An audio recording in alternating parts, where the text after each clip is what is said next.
believe this is the MLK March in San Antonio. It is a beautiful day.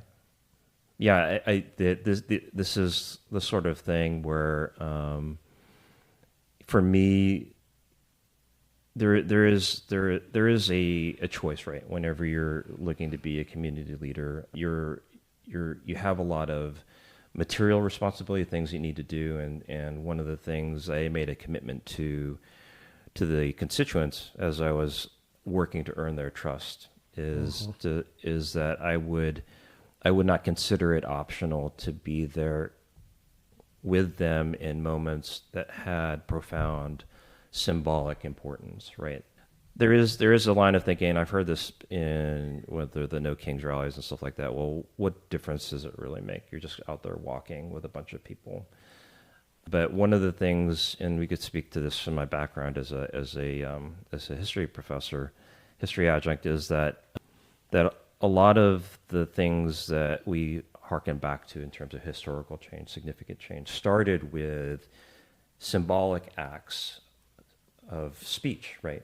Representative acts that communicated a point, and just like voting, right? You might say, well, one person walking doesn't make that big of a difference. One vote doesn't necessarily make a difference. But part of what we've lost, and we get into this in terms of observations of society, right, is that what we've lost is a sense of our identity as part of a community, right? So we've started to think ourselves as just atoms, atomized individuals.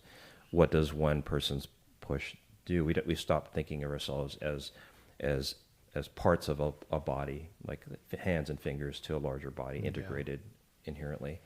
And so we've optioned out of doing a lot of the things that are necessary to a vibrant democracy. And this is a good example, right? To me, marching in the MLK March was not optional, right? If I was physically able and present, I was going to be there because of what it represented to me and to the community.